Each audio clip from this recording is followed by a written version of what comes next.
Doy la bienvenida a las personas que se conectan, en este caso, por el aula virtual y también por la página de Facebook también de ENCAP.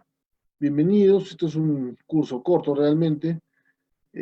Como ya les mencionaba, ¿no es cierto? Ha salido un decreto supremo, el 001 del año 2021, del Ministerio de Trabajo, que modifica pues el reglamento de la ley 29783, el reglamento, el decreto supremo 005 del año 2012.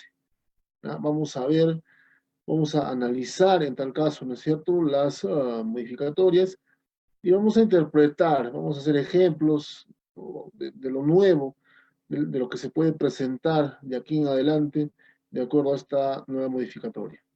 Quiero mencionar de que el Decreto Supremo 005 no ha sido derogado, ¿no es cierto? No ha sido derogado, solo ha sido modificado, ¿no? Solo ha sido modificado. En algunos artículos, vamos a ver artículo por artículo justamente en la capacitación del día de hoy, y vamos a analizar justamente, vamos a interpretar, repito, para que justamente pues sea de fácil aplicación para las personas, los trabajadores que están de repente trabajando en el área de seguridad de determinadas empresas. Comenzamos, a ver, vamos a retroceder, ahí está. Comenzamos. Vamos a ver. Hay situaciones, ¿no es cierto?, en las que nosotros vamos o a ser miembros de un comité de seguridad de una empresa, en nuestra empresa, o de repente vamos a llamar a elecciones, vamos a convocar a elecciones. ¿Ya? Entonces, muchas de esta modificatoria, ¿no es cierto?, de este nuevo decreto supremo 001 del año 2021, tiene que ver justamente, o habla, ¿no es cierto?, o está relacionado en tal caso, a temas de el Comité de Seguridad y Salud en el Trabajo. Entiéndase de que las empresas, ¿no es cierto?, ya tienen pues conformado su Comité de Seguridad y Salud en el Trabajo. Voy a hacer varias afirmaciones en tal caso, en base a lo que dice la norma, algunas recomendaciones para que los que trabajan en seguridad también tengan pues los criterios y las herramientas adecuadas para hacer la gestión de manera correcta, de manera adecuada. En el artículo 42 ha sido modificado, dice lo siguiente, de frente a la interpretación, señores, por favor, adicionan, dice, la función de vigilar el cumplimiento del reglamento interno de seguridad y salud del trabajo, antes solo era aprobarlo. Dentro de las funciones del Comité de Seguridad y Salud del Trabajo, era pues aprobar, ¿no es cierto?, aprobar el reglamento interno de seguridad y salud en el trabajo. Entonces, este reglamento interno de seguridad y salud en el trabajo llevaba pues la firma del presidente del comité como muestra de la aprobación del comité. ¿Ya? Ahora, ¿no es cierto?, tiene la función adicional, dice la función de vigilar el cumplimiento, ¿no? Una de las funciones del comité adicionales en tal caso, es vigilar el cumplimiento del reglamento interno de seguridad y salud en el trabajo. Entonces, es importante esta mención. Ya no solo es aprobar el reglamento interno de seguridad y salud en el trabajo, sino ahora es vigilar el cumplimiento, vigilar su cumplimiento. Entiéndase, repito, que este reglamento, por ejemplo, ya ha sido difundido, ¿no? Ha sido difundido al trabajador de la empresa, a los trabajadores, ha sido entregado, han sido capacitados en el reglamento. Esto lo vamos a tocar también en el tema del plan anual de capacitaciones, más adelante en otra diapositiva. Adición, también dice la función de dar seguimiento a los principales documentos del sistema de gestión. ¿Qué documentos? El plan anual, el programa anual, ya en diferentes capacitaciones hemos mencionado que son documentos distintos, ¿no? El plan anual básicamente detalla los recursos, las responsabilidades de ejecución en materia de seguridad, y el programa anual, bueno, detalla pues las fechas, los horarios, ¿no? Y indica en tal caso la responsabilidad del dictado de las capacitaciones, por ejemplo, de las inspecciones, ¿no? Ese es el detalle de un programa anual. Antes dice solo era pues aprobar. De la misma manera que en el primer punto, en el primer ítem, ¿no es cierto? Ahora también el comité tiene la función de dar seguimiento a los principales, en tal caso, al cumplimiento, en este caso, para el ejemplo, para lo que menciona la diapositiva, dar cumplimiento al plan y al programa anual, ¿ya? De seguridad y salud del trabajo en general, vamos a poner así, ¿ya? En general, de todo el plan, de todo el programa, ¿no? Tenemos que dar, el comité, digo, tiene la función de dar seguimiento, ¿no? Es más, aquí justamente una recomendación, ¿no? Las reuniones del comité de seguridad ahora, en tal caso, servirán pues para informar el respectivo avance, en tal caso el respectivo, realizar en tal caso el respectivo seguimiento. En una de las primeras reuniones del comité, de repente en el 2021, nosotros como empresa o el comité reunido, ¿no es cierto?, tendrá pues la obligación ahora, ¿no es cierto?, de informar el avance, ¿no? El avance del cumplimiento, repito, del plan y del programa anual. Antes solo era aprobarlo. Ahora es dar, una de las funciones adicionales, es dar seguimiento, dice, a los principales documentos del sistema de gestión de seguridad y salud del trabajo. Vamos a hacer ejemplos, sin ninguna duda, porque principales documentos se entiende, por ejemplo, también al cumplimiento de las medidas de control plasmadas en el IPRC de línea base, ¿por qué no? ¿No? Ya lo vamos a ver más adelante también, cuando habla, pues, por ejemplo, de los riesgos o de los monitoreos ocupacionales, lo vamos a ver más adelante. En el punto adicional dice lo siguiente, ¿no? Retiran la función de hacer informes de las estadísticas de incidentes, accidentes y enfermedades ocupacionales, ahora solo deben revisarlas. Obviamente, señores, ¿por qué? Porque realizar, o sea, para el Comité de Seguridad, realizar estos informes, que antes era una función del comité, elaborar informes, estadísticas y demás, era pues un tema, una tarea pues bastante complicada, ¿no?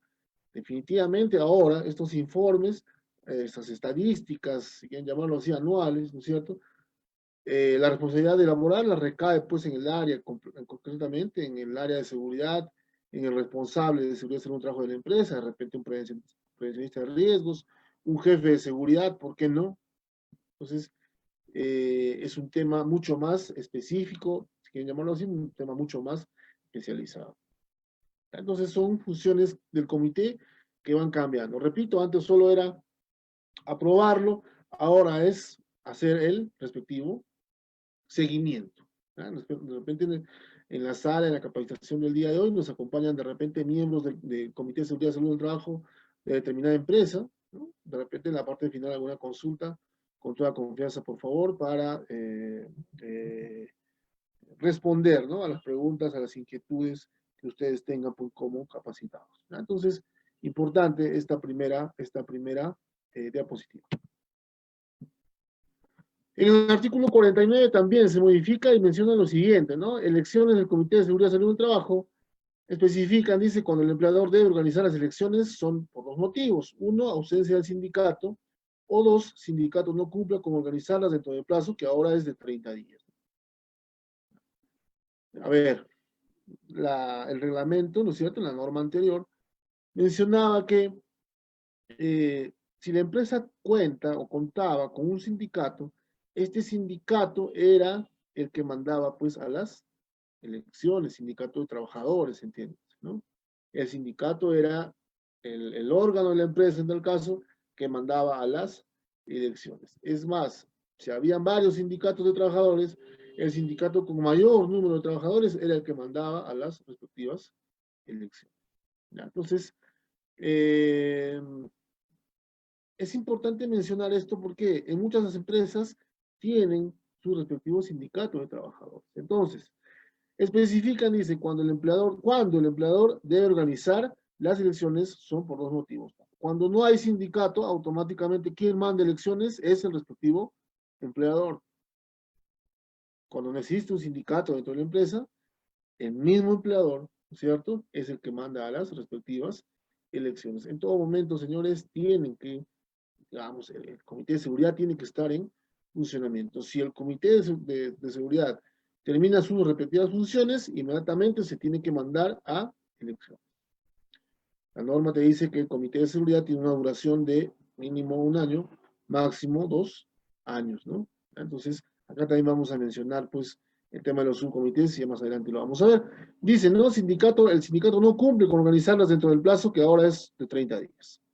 Si el sindicato no cumple con organizar, con mandar elecciones, con elegir, con instalar el comité de seguridad dentro de los 30 días, ¿no es cierto? El empleador tiene también la potestad de organizar las respectivas elecciones. ¿Ya? Como que el sindicato, pues, de no, ahora con esta modificatoria, de no ser capaz, digo, de organizar unas elecciones, de mandar elecciones para elegir a los representantes de los trabajadores dentro del Comité de Seguridad, ¿no? El empleador tiene la potestad de organizarlas. Aquí también quiero aclarar lo siguiente. Cuando se mandan a elecciones, esto también lo hemos capacitado seguramente con el CAP, de acuerdo a la petición de los participantes, también se puede organizar.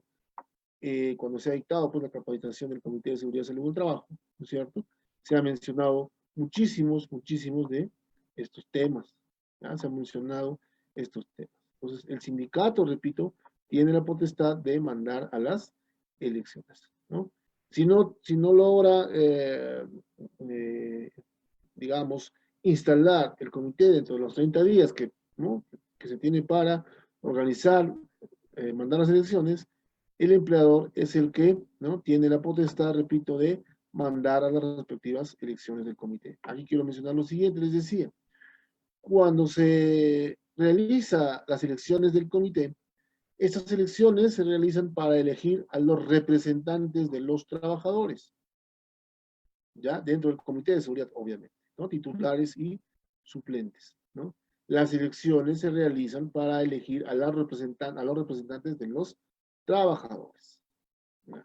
Bueno, quiero mencionar también aquí lo siguiente. Bueno, el Comité de Seguridad, dice el concepto del Comité de Seguridad, es un órgano bipartito y paritario, ¿no? Bipartito, ¿por qué? Porque está conformado por representantes de tanto del empleador como de los trabajadores. Paritario porque tiene igual número de representantes. Entonces, por eso les decía, cuando se elige, o sea, cuando hay una elección para elegir a los miembros del comité, esta elección sirve para elegir a los miembros, ¿no? Por parte de los trabajadores, ¿ya? Titulares y suplentes. También se menciona en este artículo 49, ¿no es cierto?, que el Ministerio de Trabajo y Promoción del Empleo establecerá una resolución ministerial los lineamientos para elaborar el reglamento de elecciones. Bueno, esta normativa, según la modificatoria, ¿no es cierto?, el Ministerio de Trabajo pronto, no sabemos cuándo, pero pronto va a emitir una resolución ministerial donde nos va a dar los lineamientos, las pautas para elaborar el reglamento de las elecciones del Comité de Seguridad. ¿Ya? Entonces, hay que estar a la expectativa, eso también, ¿no? Hay que estar a la expectativa porque es un documento importante, nos va a dar una pauta, ¿no? Tenemos ejemplos de repente, ya tenemos ejemplos, documentos, responsabilidades de repente del comité, pero que habla específicamente de un comité que pertenece pues a una entidad pública, ¿no? Que pertenece a una entidad pública. Entiendo que esta resolución ministerial, donde nos van a dar estas pautas, va a aplicar pues tanto a las entidades públicas como a las empresas privadas. ¿Ya? Eso también, repito, en estos próximos días seguramente, porque ya lo menciona, ¿no? El Ministerio de Trabajo va a emitir una resolución ministerial donde nos van a dar las pautas, los lineamientos para elaborar el reglamento de las elecciones dentro del Comité de Seguridad y Salud en el Trabajo. Integrantes del comité, a ver, aquí también hay una modificación importante, ¿no? Integrantes del Comité de Seguridad y Salud del Trabajo, ¿ya? A ver, de frente a la interpretación, señores, por favor, por el tiempo que tenemos, dice, ya no está entre las opciones que el secretario del Comité de Seguridad y Salud del Trabajo sea el responsable de Seguridad y Salud del Trabajo. Ahora solo se escoge entre los miembros. Entre los miembros se va a escoger, pues, al secretario. Si no hay consenso para escoger al presidente y secretario, será por sorteo. Ya, también, ¿no? O sea, un sorteo, una designación entre dos trabajadores para dos cargos, ¿no? El que gana presidente y el que pierde secretario. Bueno, es una interpretación, ¿ya? Y entiendo esta interpretación, lo manifiesto porque entiendo que buscan la practicidad, ¿no? Hacerlo bastante rápido, ¿ya? Y mejor, señores, porque en el tema de la aplicación en campo, ¿no es cierto? Este tema del comité, sin duda, pues es muy, muy controversial. ¿ya? Muy, muy controversial. Normalmente era, pues, ¿no? El presidente del comité era, pues, por ejemplo, el que tenía el cargo más alto dentro de la empresa en relación a la seguridad y salud del trabajo, ¿no? Y el secretario, también perteneciente a la empresa, ¿no es cierto? También, ahora no, ahora dentro, se va a elegir ya con todos los representantes también de los trabajadores electos, ¿no? Se van a elegir al representante, al presidente y al secretario. Antes la designación, repito, era por el cargo que ocupaban dentro de la empresa. Ya, repito, este tema es muy controversial, ¿ya? Porque, ya lo voy a explicar, lo voy explicando de repente en el transcurso de la capacitación, los que pertenecen al Comité de Seguridad y Salud del Trabajo tienen que ser gente preparada, gente capacitada, gente con conocimientos en materia de seguridad y salud del trabajo, ¿ya? Tiene que ser gente que conoce sobre seguridad y salud del trabajo. Porque si de no ser así, es muy complicado, va a ser muy complicado, ¿no es cierto?, que ejerzan sus funciones de una manera adecuada. Repito, es un tema controversial. Ahora puede ser, dice, ¿no es cierto?, van a elegir dentro del comité, ¿no es cierto?, se van a ordenar y van a elegir presidente y secretario. Antes recaía directamente, repito, sobre la persona, el trabajador de la empresa, según el cargo que ocupaba, entiéndase pues jefe de seguridad, prevencionista de riesgo, gerente general, ¿por qué no? Ya, entonces, repito, es un tema bastante controversial. Si queremos que el comité funcione de manera adecuada, correcta, tenemos que tener dentro del comité, señores, gente capacitada, gente que conozca sobre seguridad y salud del trabajo. Ahora que dentro de sus funciones se ha incrementado, pues hacer el seguimiento. Yo no puedo hacer el seguimiento de un programa que desconozco, cómo ha sido elaborado. Yo no puedo hacer el seguimiento de documentos, de un reglamento interno de seguridad del trabajo, si desconozco las partes de un reglamento, si desconozco el mismo reglamento como tal. Repito, la norma bastante controversial con respecto a la designación de los cargos dentro del Comité de Seguridad y Salud en el Trabajo. Pero bueno, estamos haciendo la interpretación, repito, para que sea aplicable, ¿no es cierto?, en el sector donde nos encontremos. Habla más adelante, va a hablar de los subcomités de seguridad. Entiendo, por el tema de construcción, salió una norma en el 2019, ¿no? El nuevo reglamento de seguridad y salud del trabajo en obras de construcción, la norma G050 no ha sido derogada, pero habla mucho de subcomités de seguridad, ¿no? Y aquí también lo va a mencionar en esta modificatoria. Entiendo, repito, tratando de adecuarse, acoplarse al nuevo reglamento de construcción también. A ver, vamos a seguir, seguimos.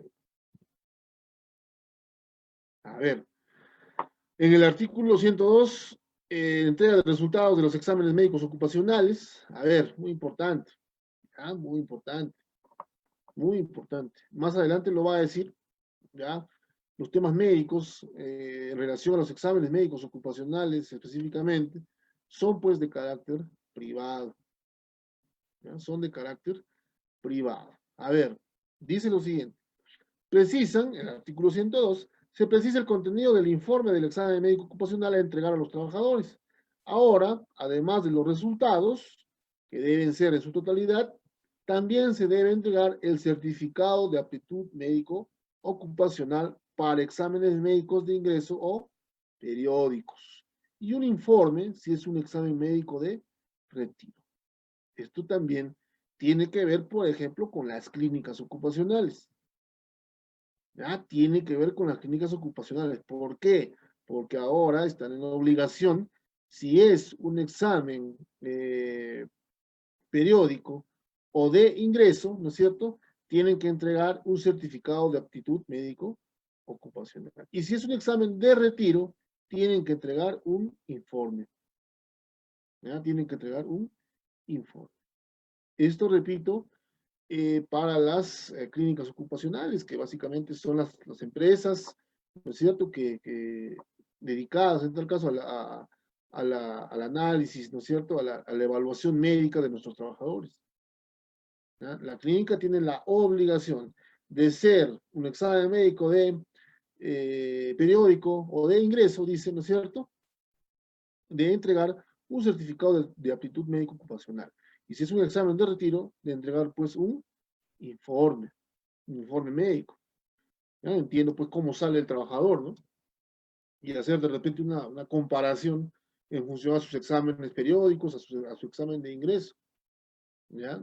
Recordemos que en la modificatoria de la ley también, en la ley 29783, en la modificatoria, en la ley 30222, también ya mencionaban que el examen médico de retiro era pues facultativo, ¿no? Del trabajador, ¿no es cierto? ¿Ya? En los sectores de alto riesgo, por ejemplo, llámese construcción, minería, electricidad, este examen de retiro era obligatorio, el examen de retiro es pagado por el empleador. ¿Ya? Entonces, esto, en el artículo 102, en tal caso, esta modificatoria, ¿no es cierto? Ya menciona, ¿no es cierto?, que las clínicas ocupacionales deben entregar, ¿no es cierto?, un certificado de aptitud médico ocupacional, si el examen es de ingreso o periódico, o un informe médico, si el examen médico ocupacional es de retiro. También importante, ¿ya? También muy, muy importante. Ahí está, aquí también. Esto también es muy importante, señores, ¿ya? Esto también es muy, muy importante. A ver, artículo 103. Se amplía, dice, riesgos psicosociales, ¿no? Se amplía a todos los riesgos ocupacionales. Antes solo mencionaba a los riesgos psicosociales. Antes solo mencionaba los riesgos psicosociales y que de repente están plasmados pues en el IPRC de línea base, etcétera. Ahora no. Ahora menciona a todos los riesgos ocupacionales, ¿no? Dice, ¿no? Físicos, químicos, biológicos, ergonómicos y psicosociales. Antes solo hablaba de psicosociales en forma escueta.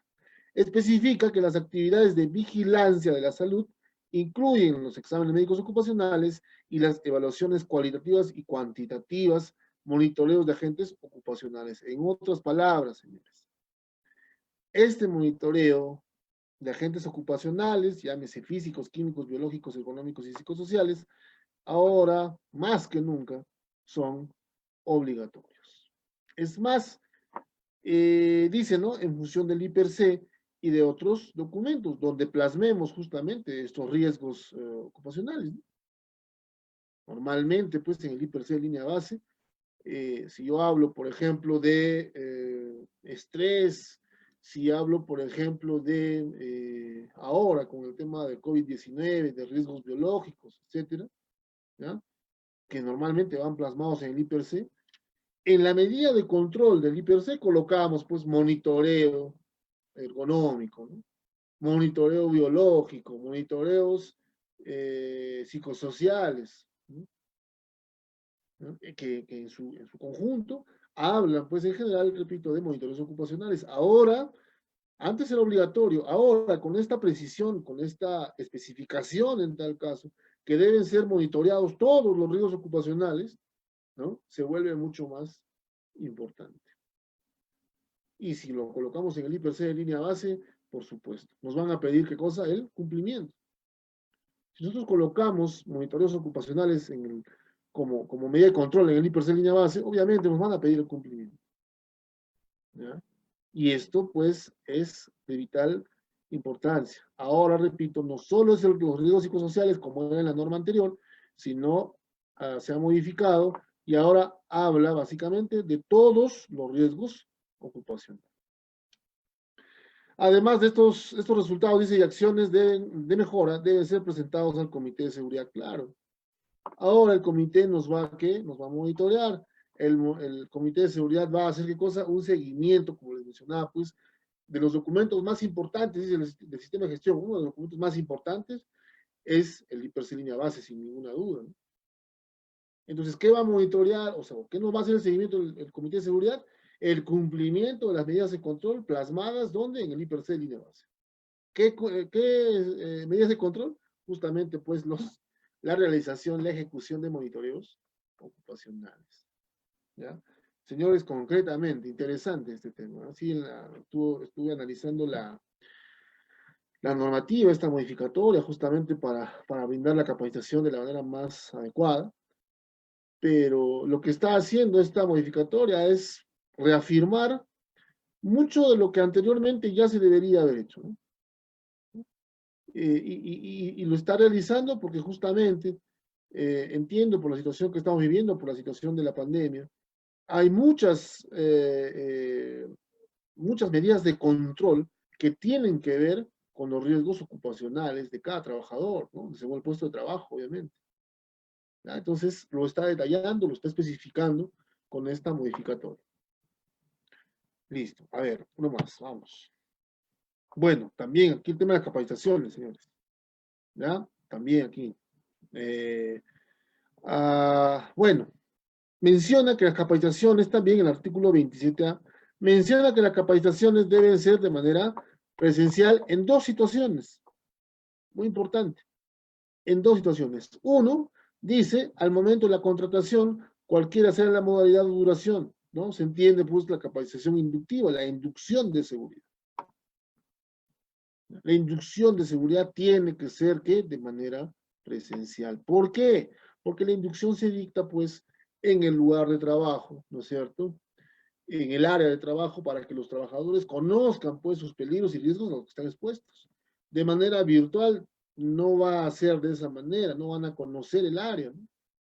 Entiendo que por eso, pues, especifica que se debe ser de manera presencial. Con el tema del COVID-19, tomando todas las medidas de salubridad, definitivamente que sí. Manteniendo la distancia adecuada, utilizando los EPPs, la mascarilla de repente, lavado de manos, de repente el uso de una cabina de desinfección, ¿por qué no? ¿Ya? Pero especifica que deben ser presenciales. ¿Cuándo más debe ser presencial? Dice, cuando se produzcan cambios de la función, puesto de trabajo, o en la tipología de la tarea, o en la tecnología también, claro. No puedo hacerlo virtual porque el trabajador no conocería, no vería in situ los peligros y riesgos a los que están expuestos, los peligros y riesgos a que los cambios de puesto de trabajo significan. Interesante también, ¿ya? Muy, muy interesante. Y sobre todo para cumplir. Ya en el año 2019, en diciembre, salió una normativa que hacía mención justamente a estos puntos, ¿no? Que las capacitaciones deberían ser in situ, ¿no? En el área de trabajo, en el horario de trabajo, ¿no es cierto? ¿Ya? Y de manera presencial, de manera presencial. Eso lo ha mencionado también en esta nueva modificatoria y aquí lo está resaltando nuevamente. ¿Cuándo debe ser de manera presencial? Cuando se dicta la capacitación de inducción, ¿no? Inducción de seguridad y salud en el trabajo. Y cuando va a cambiar de puesto de trabajo el trabajador, ¿no? Va de repente a estar expuesto a nuevos peligros, nuevos riesgos, entonces tiene que ser de manera presencial. Importante también. Dice, las demás se pueden hacer bajo la metodología que se estime más adecuada, entiéndase también, puede ser de manera virtual. Dice, la norma también se mantiene en las 4 capacitaciones al año, no especifica los temas, no especifica la cantidad de horas, ¿no es cierto? Pero solo menciona que tienen que ser relacionados obviamente a la actividad que desarrolla la empresa, ¿no es cierto? Y que tiene que ser brindado por personal calificado o también por una empresa especializada, ¿no? Eso también lo menciona la empresa especializada. Aquí también una aclaración, ¿no? En la ley 30222, en la modificatoria de la ley 29783, se menciona que en seguridad todo puede ser terciarizado, menos el Comité de Seguridad y Salud en el Trabajo. El comité no puede ser terciarizado, no puede ser ejecutado, digamos, por una empresa tercera, por obvias razones, ¿no? Los miembros del comité tienen que pertenecer a la empresa como tal, a los trabajadores, los representantes de los trabajadores, digo, y los representantes de la empresa también, ¿no? Por un tema de involucramiento, ¿no? Por un tema de involucramiento. El resto de temas de seguridad pueden ser terciarizados, llámese pues capacitaciones, inspecciones, auditorías de repente, ¿no es cierto? Ahora con el tema del COVID-19 también, en las inspecciones, las desinfecciones que se pueden hacer en las diferentes áreas de trabajo, también puede ser realizado por empresas terceras. ¿Ya? Entonces, las demás capacitaciones se pueden, dice, hacer bajo la metodología que se estime más adecuada, más conveniente, puede ser pues de manera virtual. De manera presencial, el tema de la inducción de seguridad en un trabajo y el tema del cambio de puesto de trabajo. Básicamente para que conozcan in situ, repito, los peligros y riesgos a los que están expuestos. A ver, justamente aquí, ¿no? A ver, funciones del subcomité. Aquí ya lo modifica totalmente, ¿no? Porque no mencionaban en la normativa anterior, no hablaban de subcomité de seguridad. Repito, está adecuado, entiendo, a lo que ha salido, pues, en el reglamento de seguridad para obras de construcción, el decreto supremo 011 del año 2019, donde mencionan, pues, su comité. Esta capacitación también la hemos brindado, ¿no es cierto? Y se da mucho en construcción, ¿por qué? ¿Por qué lo menciono? Porque en construcción se da la siguiente figura, ¿no?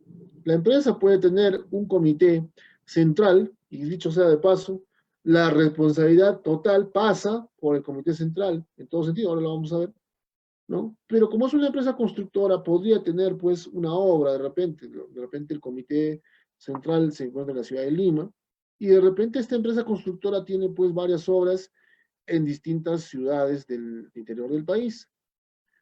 Sí, a ver, si los, digamos, ¿no? Si los trabajadores participantes en las obras en el interior del país sobrepasan los 20 trabajadores, esta empresa deberá conformar un subcomité de seguridad. Eso dice el decreto supremo 011, ¿no? El reglamento de seguridad en obras de construcción, eso lo menciona de esa manera, ¿no? Hace hincapié, repito, en la creación de los subcomités de seguridad y salud del trabajo, ¿no? En su defecto, si tiene menos de 20 trabajadores, tendrá pues un supervisor de seguridad y salud del trabajo. Dice, ¿no? Dice, especifican las funciones en caso exista un subcomité de seguridad. ¿Puede tener un subcomité de la empresa? Por supuesto que sí. Fundamentalmente se aclara que no aprueban documentos, porque ¿quién la aprueba? El comité central. El comité central es el que aprueba documentos, obviamente, ¿ya? El comité de seguridad para la respectiva obra, como siempre mencionaba el ejemplo, ¿no? Si la obra tiene, perdón, si la empresa tiene pues 10 horas en el interior del país y en cada obra, en el número de trabajadores de la empresa sobrepasa los 20 trabajadores, en cada obra se deberá elegir al Comité de Seguridad y Salud en el trabajo. Deberá cada obra, en tal caso, deberá tener un subcomité de seguridad y salud en el trabajo. Dice esta norma, esta modificatoria, que los subcomités no aprueban documentos. ¿Quiénes lo aprueban? El comité central. El comité central, como ya especificamos en las primeras dos diapositivas, ¿no? Aprueban y hacen el seguimiento. Ahora sí, ¿ya? Aprueban y hacen el seguimiento. Tampoco reportan al Ministerio de Trabajo en caso de accidentes, ¿no? No lo reportan. ¿Quién lo reporta? El comité central. Comité central. ¿Ya? El comité central, para el ejemplo que les acabo de mencionar, el comité que se encontraría pues en la ciudad de Lima. ¿Ya? El comité central, si pasa un accidente, reporta al Ministerio de Trabajo y Promoción del Empleo. ¿Ya? Listo. Interesante, ¿no? Interesante. Repito, considero que es en función, pues, a este reglamento de construcción, ¿no? Que es bastante específico, explícito, con respecto a la conformación de los subcomités, ¿no? En obras, de repente, donde tienen más de 20 trabajadores. Entiendo que el reglamento, esta modificatoria del reglamento de la ley, va acoplado, ¿no? A ser un poco de empático, digamos, con esta norma de construcción, ¿no? Con el Decreto Supremo 011. Me parece que va por ahí. Me parece adecuado también, me parece adecuado, claro. Porque definitivamente está, digamos así, como que las responsabilidades las está impartiendo, ¿no? De manera bastante concreta. El comité tiene funciones, el subcomité, ¿no? Va a funcionar, sí, pero no va a aprobar documentos y no va a reportar en caso de un accidente, no va a reportar a el Ministerio de Trabajo. ¿Ya? Interesante, señores, muy interesante. ¿Ya? Muy interesante. Sobre todo, repito, aplica, entiendo, al sector construcción, que dicho sea de paso es bastante amplio, pues, a nivel nacional. A ver, aquí tenemos una disposición complementaria final que tiene que ver con los exámenes médicos ocupacionales, ¿no es cierto? dice, ¿no? La obligación de entregar los resultados de los exámenes médicos ocupacionales se rige de acuerdo a lo establecido en la Ley General de Salud. Pero, ¿qué quiere decir esta ley general, no? ¿Qué menciona esta ley general con respecto a la obligación de entregar los resultados? El artículo 24 de esta ley dice lo siguiente: que la emisión de informes de este tipo, de los exámenes médicos ocupacionales, son considerados parte del ejercicio profesional de la medicina. ¿Qué quiere decir? Que nadie puede firmar el examen médico, solo el médico ocupacional. Solo el médico ocupacional tiene la potestad de firmar, ¿no?, estos documentos relacionados, repito, al examen médico ocupacional. Hace hincapié, ¿no? Resalta en tal caso, ¿no? Resalta. ¿Por qué también lo menciona? A ver, también aquí quiero interpretar la norma, señores, por eso la capacitación del día de hoy. ¿Por qué? Como este tema del COVID-19, ¿no? Las empresas, en su mayoría, según la norma también, según la resolución ministerial 972, la última que ha salido, ¿no es cierto? Las empresas, algunas de las empresas, tienen ya la obligación de contratar a personal médico, ¿no? Las personas que tienen, digamos, ¿no? De 50 no, sí, de 51 debe ser, ¿no? De 51 a 100 trabajadores, a más también, tienen la obligación ya que de contratar de repente un médico ocupacional. Ya tienen la obligación de contratar un médico ocupacional. Entonces, este médico ocupacional, por ejemplo, de determinada empresa, va a tener acceso a estos exámenes médicos ocupacionales del trabajador, ya sea de ingreso, normalmente que se está haciendo ahora, repito, por el tema de la pandemia, ya sea un examen periódico. ¿Por qué? Porque el trabajador pudo adquirir el COVID-19, ¿por qué no? En el transcurso del trabajo. Lastimosamente está ocurriendo de esa manera. Como la empresa cuenta con un médico ocupacional, este médico también seguramente tendrá acceso al examen médico ocupacional. Justamente por eso lo menciona, ¿no? De que especifican que la emisión de informes de este tipo son considerados parte del ejercicio profesional de la medicina, nada más. ¿Ya? Entonces, se pueden compartir responsabilidades entre un médico de una clínica ocupacional y un médico de la empresa. ¿Por qué no? Claro, son médicos ocupacionales, ¿no? ¿No? Es parte, como dice la diapositiva, es parte de su ejercicio. Y el artículo 25, que bueno, que resalta lo que ya sabíamos, dice, ¿no? Que toda la información relativa al acto médico, al examen médico ocupacional, tiene carácter reservado. El único que va a tener acceso a ese examen médico, para el ejemplo que estoy mencionando, antes era pues el médico de la clínica ocupacional, ahora tendrá acceso también, ¿quién? El médico de nuestra empresa. ¿No? El médico de nuestra empresa va a tener acceso a ese examen médico.